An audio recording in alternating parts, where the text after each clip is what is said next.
Comm Studies department, the people that we live by and that administer the program from, and in particular we, as Shane and a few other people know, our chairperson, who used to be a debater, is a nice supporter of ours and has come through in some dicey situations for us this year, Kim Groling. I'd like to thank also the founding chair of the department, Paul Rosenthal, who set this up so that the debate team would be funded in perpetuity through the department. And then there's Jane Bitar, the CFO, and there's Sylvia Marischal, who does the travel vouchers so that we get to travel and turn that stuff into the university. And all that is real thankless work. And so if you ever see them, give them a, hey, thank you. We have donors too that we need to remember that gave us small, medium, and large amounts of money. Professor Keith Fink, Scotty Abrams, Al Salehi, Royal Oaks, the Johnsons, the Halls, Frank and Judy Wolf all contributed to help us travel this year. So we're planning to have a reunion this coming fall, so you get to meet some of these people and you can thank them in person. So that will be fun. And then I want to thank all of you for not just the trophies you won, but for developing your thinking, critical thinking and communication skills, and really just hanging in there. As you probably, those of you that have been around, 2 years ago we had 4 people doing debate and a really tiny team, and due to certain people that came in and really pushed ahead, we increased our size and hung in with everybody. So for that, I'm honored, and it was really good to work with all of you. So thank you for hanging in with all of us and working so hard. That was good. And then, of course, we need to thank, and I want to thank the coaching staff, starting with Shane.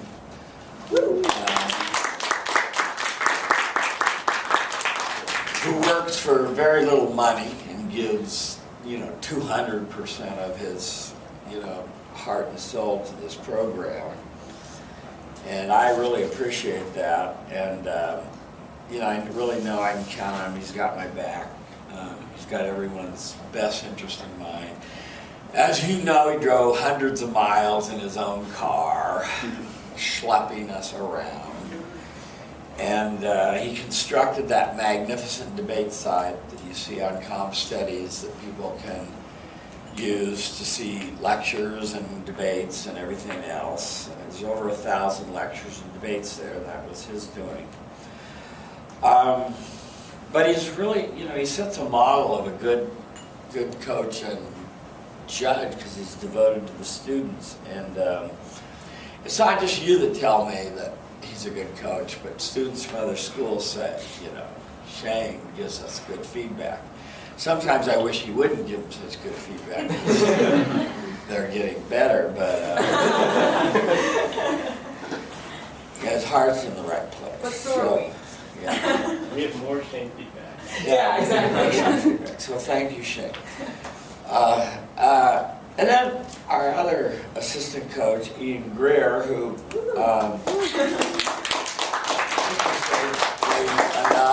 joined us sort of in mid-year, or third of the way through the year or something, and gave up his last year of debate eligibility to help coach and judge this program. And I've come to know him now. He's been my TA this quarter in my Comm 102 course, argumentation about global warming, and I really am counting on him in many ways, and that's one of the great things that I like about him, is that I know I can count on him.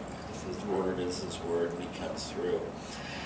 And I like how he judges, I like how he coaches, and I think that if he wants to stay in this business, he would be a good coach down the road at his own program. So, but I know that he's helped all of you out, and again, he's done this without pay, and he's just done it. And all we can do is thank him. That's all we can offer, and so thank you. That was, we were all able to participate because of a lot of people volunteered to judge for us. And is she still here or not? Did Kim leave? Kim was one of our judges that really hung in there all year. And David and Rhoda Barrett went to a whole boatload of tournaments for us. This was without pay, etc. And so if you see any of these people, please thank them and tell them, you know, hey, thanks again for judging. Kim, Czar, Ben Morris was here tonight. Lee Ban, Sammy, Glenn, Lauren, Gabriel, Angie Wang, Shelby Funk, Masood, and Talia. They all judged for us this year. We can't handle the tournament without judges. So if you see them, thank them, because that's one of the balls we have to keep in the air to keep this program going. The award. Gosh, I hate to talk about this one, but 75 years ago, debate has been happening on this campus since 1919, so just remember that. It's been going on a while. So, but 75 years ago, the captain of the debating team was a fellow named George Oliver. And he was a very successful debater, but he's also in student government. He did all kinds of stuff on campus. And we're in the process of constructing on our Comp Studies website stuff about his life, and so you can learn more about him. He was the debate captain from 1938 to 1942. When the Japanese struck Pearl Harbor, he decided to enlist in the Army, where he rose to the level of captain. And he was fighting in World War II, and 2 weeks, get this, 2 weeks before the end of the war, as we were chasing the Germans up as they were in retreat, 2 weeks before the war ended and they surrendered, he stepped on a German mine and was killed instantly. And just his family was devastated. He was the only child they had, and they were just destroyed by this. The father came to campus and decided to set up a memorial fund in his son's name.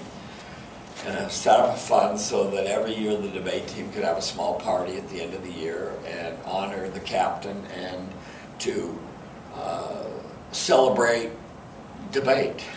And the debate team continues and thrives and prospers and goes on at UCLA. And so we're here celebrating and enjoying food and so forth because George Oliver's father established this memorial award.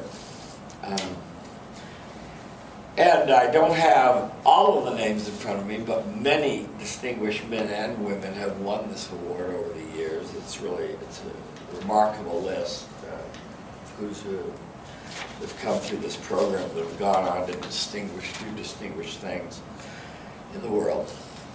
So, it's time for the winner. First, the non-debate facts. First, I want to tell you about her years before UCLA. She grew up in Ventura, California. So someone else lives in Ventura. Yeah, you. Okay. Graduated summa cum laude from Foothill Technological High School. While at Foothill High School, she created a nationally awarded winning online newspaper. and she was its editor-in-chief, and that was called the Foothill Dragon Press. I was asking her tonight, is it still in existence? And she said yes. So it's wonderful that something that you created carries on, much like, you can compare this to Mozart and Beethoven, but that's sort of what we do to make ourselves, our immortality, isn't it? She did some other stuff in high school in writing. The National Scholastic Press Association recognized her newspaper with the most prestigious award for high school newspapers in the country. She was also awarded All-American status and won Best of the Show categories at national journalism conventions. She also won Story of the Year by the National Scholastic Association, the International Quill and Scroll Society. Okay, so what about debate, right? She was on the Foothill debating team her junior and senior year. She qualified for state both years. She did student congress and public forum. She was ranked in the top 20, all those things you expect. And one of the things that I liked about ANAIKA when she was telling me about herself was she's completely full of herself. She says, I didn't qualify for state my senior year. So that was good. I liked that. That was a good touch. Just a quick digression. Last Tuesday night there was a lecture given called the Last Lecture. Some of you may have heard of this. The professors asked if you had only one more lecture to give, what would you say? So I went to this last Tuesday night, and the professor, an econ professor by the way, mentioned that after he got his PhD, he was just confident that the world wanted him. Sent out his resumes to 26 of the best schools in the world and got 26 rejection letters. And ended up teaching junior high and high school math for 2 years until he could, find his way back into academia. So everyone has setbacks and, takes their lumps and stuff. So anyway, I liked it, and ANAIKA told me she didn't qualify for state. While in high school, she was told she was also voted most likely to succeed by her classmates and recognized as the best girl by the school administration based on academic service and service to the school and impact to others. So that was a good award. But her high school career didn't end there. She also volunteers for caregivers that service senior citizens. And she worked at Camp Whittier in Santa Barbara, which is a camp that exposes inner city kids to the outdoors. So that was her high school career. Now let me tell you a little bit about educational facts while she was here at UCLA.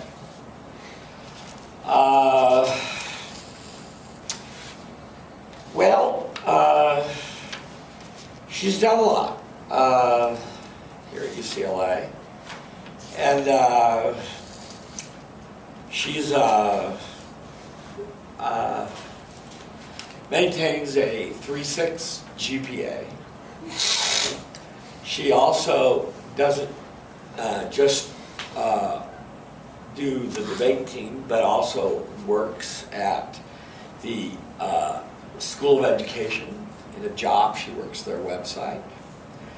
She also was a reporter for the Bruin her freshman year.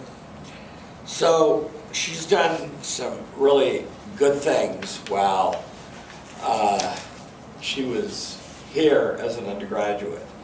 And what about her future plans? Well, some of you may know she was accepted to study at the prestigious French university, founded in 1871, called Sciences Po Paris. And she'll be there for the next academic year, where she's going to study political science. Even though while she's there, she's planning on competing with the Science Po Paris English Debating Society. I'll translate that, so it's their BPT. There's even a chance that she'll compete at Worlds, for those of you that speak BP language, in December for them. So that will be exciting if that happens. She's unsure of what she wants to do when she graduates. She's considering pursuing a law degree, coaching debate, or working as a journalist. And I would just editorialize and say I think she could do any one of those things. Now, the things that are real important to all of us, and those are the debate facts about ANAIKA Miller. She is captain of the debate team this year. She helped build this debate team since she was a sophomore and a junior. She came to me after her sophomore year with a design, a plan. She said we need to have outreach. We can't go on with 4 people. This is, tough work with 4 people. It really is. It's tough to have a BP debate. It's tough to do anything with 4 people. And with targeted outreach, the membership, as you know, went from 4 to about 30. And, we've had a revolving door. We have a list of about, 70 or 80, but we got about 30 regular people, which was nice. She's managed all aspects of the team. She's done planning, lessons for practice, scheduling practice, helped pairing the teams, reading a wide variety of news sources, helped generate topics for analysis.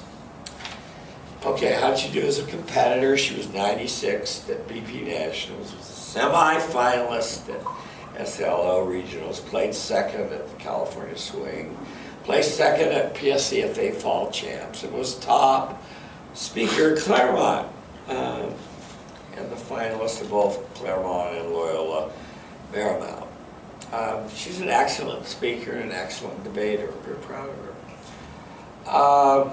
But most importantly, once she started doing debate, she was the model team captain. She came to every practice. She read all the articles on the website. She watched as many debates and theory lectures as she could so she could improve. And she's been an enormous asset to this program. She's going to be sorely missed. Even though she'll be in Paris part of next year, she's agreed to come back and compete with the team at the end of next year, which is great. It's been my pleasure to work with her. Her life is inspiring to me as I put together all these parts. In the 40 years that I've run this program, I've worked with many debate captains, and I got to tell you, ANAIKA is one of the finest. She really is. When I wrote an excuse for ANAIKA to one of her instructors, the professor wrote back to me and said, "Is ANAIKA Miller your Miller?" Get this, Miller, right? Miller. "Your daughter?" And I said, "No, she's not my daughter," but I said that she's the finest captain that I've worked with in 39 years, and that I'd be proud to call her my daughter. I really would be. So I feel lucky and I feel honored to have had her assistance this year. So would you join me in honoring this 2015 recipient of the George Oliver Memorial Award, ANAIKA Miller.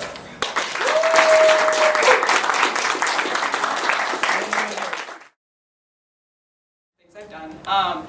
I don't know. Did you qualify for the States or not? I did. Oh, you did? I did, yeah. So Miller said he liked that about you. Does that mean he no longer likes you? No, I guess the only thing I have to say is, like, yeah, thank you to all of you guys. I had a really good year. This is everything I hoped the debate team would become last year when I was thinking about pancakes? Yeah, I was thinking eating pancakes at Denny's. Actually, I think it was oatmeal. I had oatmeal that night. But, like, thinking, what should the debate team be, and how can we make it, happy and good? And I think that we came really close. We definitely made it. So Thank you. Neither would have made it. Yeah, exactly. You guys should came close as if we've not met your expectations. Well, yeah. Like, you guys were almost as good as I wanted, but you're actually just failures. Can you do Like some cut? still?